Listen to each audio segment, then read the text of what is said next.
Fire check. The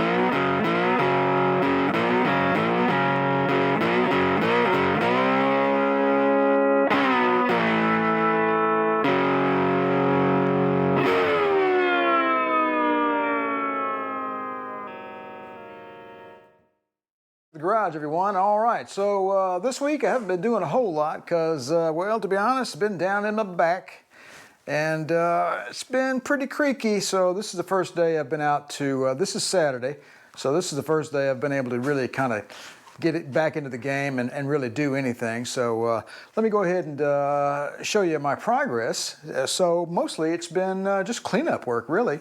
So the driver's side over here of the frame, basically just very, very, very minor surface rust. This is no issue whatsoever. It's really, that's just with scraping with a screwdriver. So what I'll do is I'll probably just put, probably just sand that just a tad bit and go with some primer and some paint, and I'll be done with that. And this up here, all the mold is gone, and all I'm gonna do with this is probably just go with some Armor All protectant and just do nothing with it. I might do a flat black paint, but I don't know. This is all original undercoating, so I really don't want to do anything with that. So, and the frame rails up here, they're in perfect condition, so there's no reason to fiddle with any of that. We got plenty of parts over here. This is for the driver's side, and I've got a few more in the baggie over there, but this is the last bit right here. These have come out of the tumbler, and these are going to go into the zinc coater next. So, and here's the tumbler that we got from Harbor Freight, and it's been a pretty good unit so far. You probably saw the video I posted a couple of days ago about that, so no real reason to go through that again. And over here, some parts that I've already zinc coated. I've done quite a few. And here's one of the bolts, one of the larger ones, and that one turned out really nice, and the nut that goes on it, the lock nut. That basically is new. Sounds like number one son is fired up the Pontiac, headed to goof off with his buddies. And there's another one of the big bolts, basically new. And here's that really large fat rascal that goes up there on the dust shield. So I think you'll agree that that is working out really well. And I've been doing a lot of cleaning with these little, I went to Walmart and got a bunch of these containers. Like I got transmission fluid and acetone in that one's straight acetone. I got another one around here with some mineral spirits in it. And I kind of use each one to clean parts depending upon what the part needs. If it's really, really greasy, or if not quite so greasy, so on and so forth. And I use these guys out over here to kind of stage getting parts out of the tumbler. I'll fish around with them with the magnet and dump them in here. But if you can't get them all with a magnet, then you got to scoop some out with this guy, dump it in here, dump that back into the Harbor Freight container. Kind of a lengthy process, takes a few minutes, but it's not a huge deal if you want to be particular about, you know, getting things done properly. And over here we got the zinc plating station, I guess you might say, or area or whatever. It's a big mess, I guess you could say that. But it's been, this homemade affair has been, it's been working really well. But the key to it is the power supply that I got off Amazon. So it's been working really well. And of course the big roll of roofing zinc that we got off Amazon also. And over here, I think you can see we've been coming right along here. We got the control arms are being rebuilt. I've got the upper and lower for the driver's side. Here's the tie rod end bracket. This is the brake caliper mounting bracket. And here is the dust shield. I think you'll agree that these parts are coming out really, really nicely. There's the spindle for the driver's side, really nice. And here we have the tie rod for the driver's side. Had a little artistic expression, moment of clarity, and decided to paint my clamps gold. I think it adds a nice touch. Comment down below if you like my special gold touch, or if you don't like it, that's fine too, but I kind of dig it. Anyway, we got the center shaft here all painted up and stripped down, and got the hardware zinc plated as well. And we got new SKP made in China tie rod ends. I don't know if you can get any tie rod ends for this car that are not made in China these days, so this is as good as I could do. So, plus they were really cheap. I do have polyurethane dust boots on here, by the way, so that came with the Energy suspension kit. I'm quite proud of that, actually. And back here we have the upper and lower control arm and the spindle for the passenger side. The remaining bits and pieces for the passenger side that you don't see here are actually hanging over there in the corner. The paint is drying on them, so they're all done, but they're just still hanging up over there. And here's the center link. That turned out really nicely. Got it off of the paint rack over there, aka a floodlight, which I've got one of those old halogen floodlights over there, right?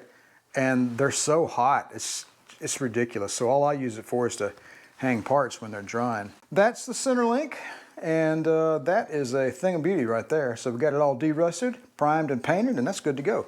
And I've got a pair of Sachs front shocks, and I put these on the Mercedes, but I think the ones I bought for the Mercedes were actually made in Germany, if I'm not mistaken. These are made in China. Man, I guess things changed inside of 4 years. And yeah, you know what? It's been a while since we did the restoration work on the old Mercedes. Here's the original steering box out of the Corvette. That's going to go away, but I do need to disconnect the arm from it because the arm is going to be reused when we put in the new Borgeson, I don't know how you pronounce it, power steering system. We got sway bar. The sway bar still needs to be cleaned up, and the springs need to be cleaned up as well. I still need to clean up the passenger side tie rod. So anyway, bottom line is just a few bits and pieces here to clean up still. Probably going to start on that tomorrow. The one thing that I really dread is getting that steering arm off of that gearbox. That is going to be really difficult. There may be some cussing involved with that. And obviously I still need to clean up and tumble and coat all of the passenger side hardware. So I've got quite a bit of work to do. Mostly it's just cleanup work. So the Timken bearings came in. I've got these from Amazon. This is set 3. So on the front end you need Timken set 3 and set 5. Set 5 delayed me.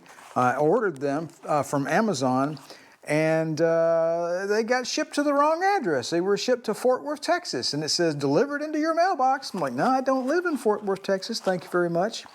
So I basically filed for a refund, got my money back, and set 5 is on its way today. They should be in here this evening. This is December the 30th. So waiting on that last set of bearings to come in, and I believe, if I'm not mistaken, I believe that's all the parts we need to finish up the front end of our Corvette. So we've got everything we need, really. It's just all about parts cleaning. And what I wanted to do, this was my plan, I wanted to get all of the parts cleaned up, everything tumbled, everything coated, all the control arms, and everything reassembled, and then the last bit of the video would be simply reassembly and reinstallation onto the car.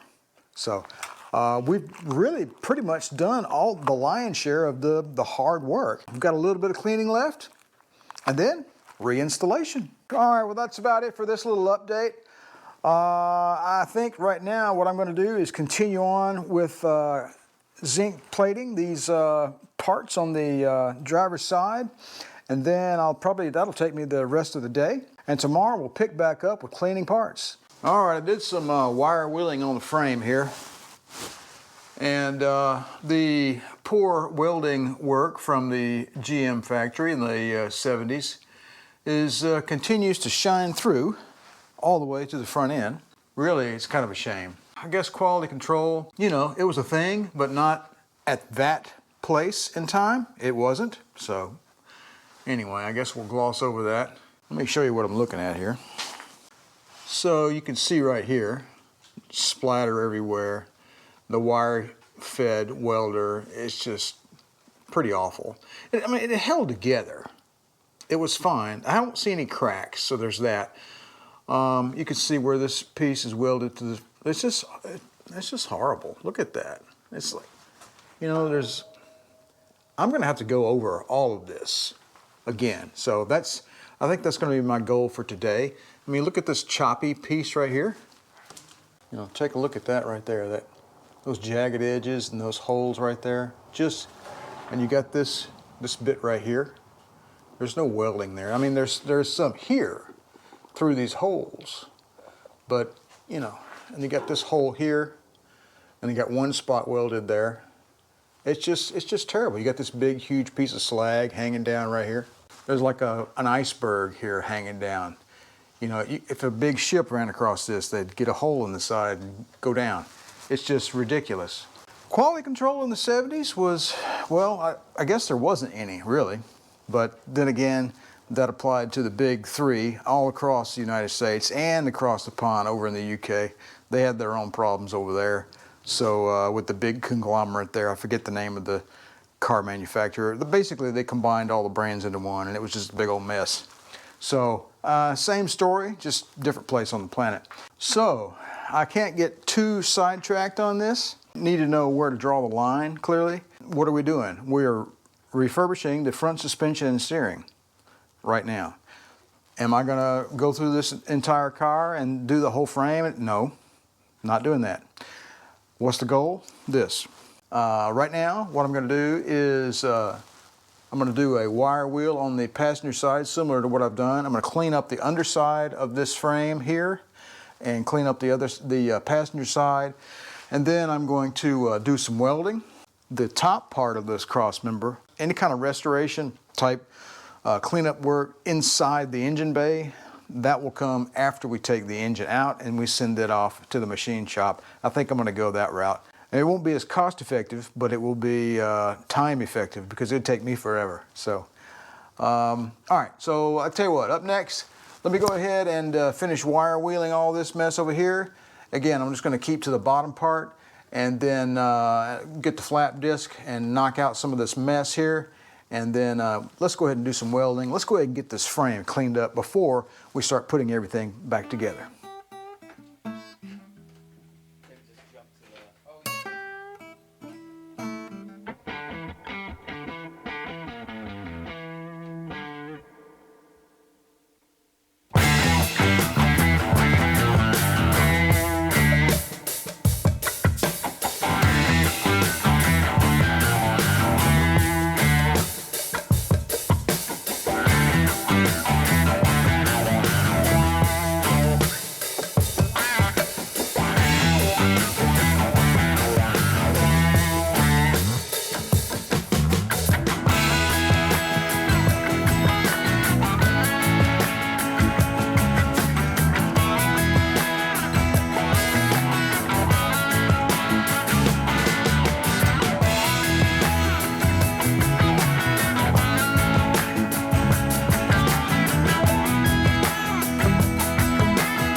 All right, so I started welding right up here,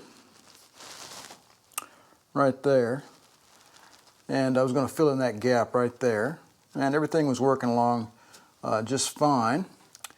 And I let up just to see my progress, and all of a sudden there was a little bit of smoke coming up out of the frame. I'm like, whoa, what's going on here? There wasn't any fire, but it was disconcerting, so I just took a bottle of water and squirted it into the frame just to make sure. But then I got back in there and I realized the whole inside of that frame is full of greasy dirt, and pretty much all the engine oil that's ever leaked out of that rear main seal, plus the power steering leaks as well. And the inside of the frame rail is just really greasy. So I'm really concerned about a fire there. I may leave that alone. There was a gap in the welding here, and I added a weld there, so that's okay, I guess. But back here, it's really greasy inside there. I'm kind of concerned about starting a fire. I'm going to move back up here, see if I can clean up this area on this next to the spring perch, especially as there's a lot of porosity here and some holes, and I'm going to take it easy and see if I can take on that little spot next. Okay, this is it. I got it all back together except for the tire. Inner fender's in. Hoses are all wrapped up. Everything's bolted and tight. Did a tool check. Don't see any tools anywhere. If you see something, let me know. Of course, it'll be too late by then. Let me get in the other side. Okay. Got the glove box out. I have to change the computer in there. Lead the fuel system.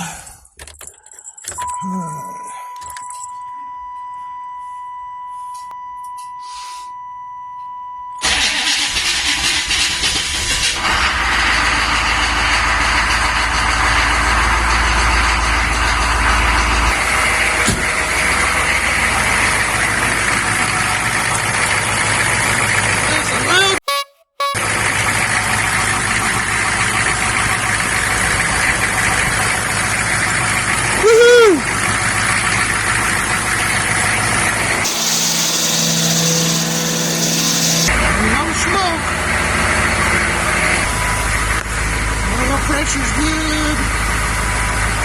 I got a boost.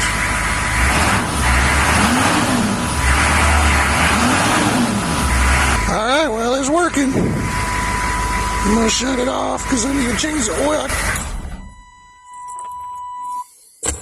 Only hiccuped one time. That may have been the computer kind of deciding what to do. So, hey, it works. I don't hear any big exhaust leaks or see anything, so... And then take it for a spin. I'll holler back at you later.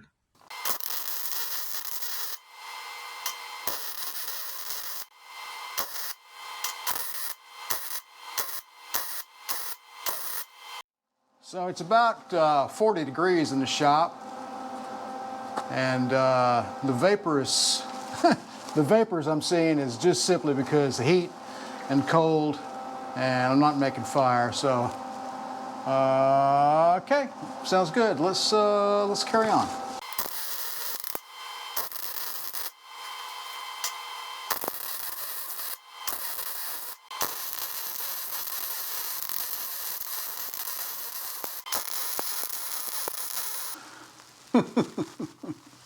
I'm not going to do too much at one time. It's already fairly cool to the touch. So, you know, how could there be any fire? But where there's smoke, there's fire. That's what they say, isn't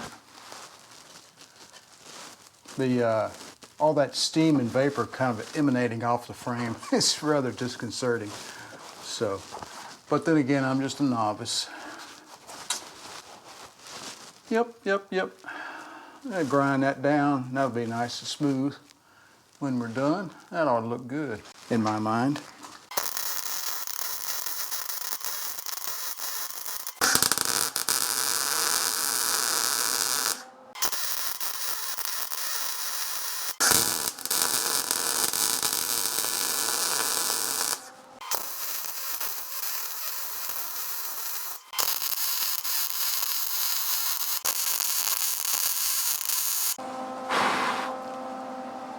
I see some petroleum products coming out of the crack there. I'm going to let that area cool off before I come back over there.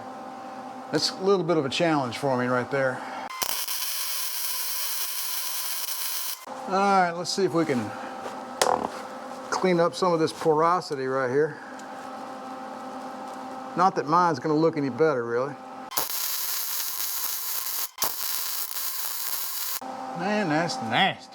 All right, I'm about to get up in there and do a lot of degreasing on the inside of the frame before I continue on. I'm not going to do that tonight. I'm going to work on this a little bit longer, and then I'm going to call it quits for the evening.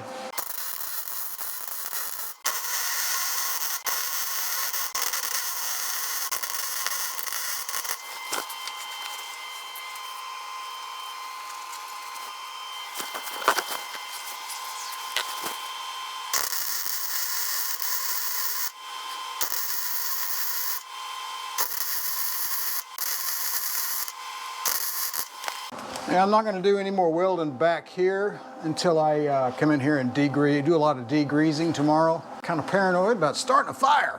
Don't want that. It's just too greasy up in there. Gonna have to do something different. Well, anyway, I think I'm gonna call it a night. All right, well, I think we made some pretty good progress here on the driver's side. Got a suitable amount of booger welds loaded up into this frame. So these holes here where I think what they did was they had some holes and they put a few spot welds in there, called it done. I just went ahead and filled them in. You know, clearly I'm gonna get after this with a grinder and then we'll make it look nice when we're all done. This area back here is very greasy and there's a lot of stuff in the frame. I'm not sure how much more I'm gonna be able to do. I'm just scared of, you know, it catching fire. I did hit this bracket back here and got that one looking pretty good. I'll touch this one as well before it's all said and done. But it's getting a little late in the evening and I think I'm gonna go inside and edit video. That gives you an idea of what I'll be doing on the frame here, getting it cleaned up before we put the front end back together on this car. So, you know, I'm not going to take you through the entire process of me welding up all this stuff, both, you know, driver's side and the passenger, clearly. But it just sort of gives you a little bit of an insight into what it takes to really make one of these C3 Corvette frames or cars, really. It kind of gives you a little bit of insight into what's needed on an old C3 Corvette. They look cool. They're very pretty.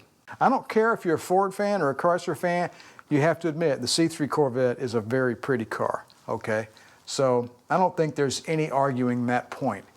Unfortunately, you know, I often wondered, why are these cars, their valuations just aren't there? Why? What's going on with that? The only ones that are worth anything are, you know, the L88s from the late 60s that were just like, they only made 1,000 of them and they were racetrack ready and they're worth $100,000.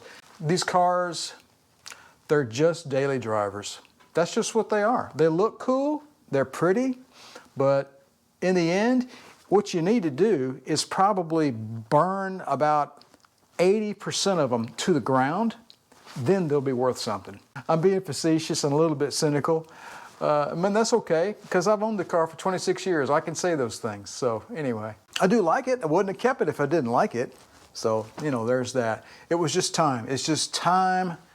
It just needs it. And the more I get into this thing, the more I realize how bad they really were when they were made in the late 70s. Man, I tell you what. All right, enough of that. I appreciate you guys stopping by the channel. Don't forget to like, share, and subscribe. And if you'd like to be notified whenever I release a new video, don't forget to click that little bell down below. You guys have a good one, and remember to enjoy restoring your C3 Classic Corvette and try not to burn it to the ground in the process.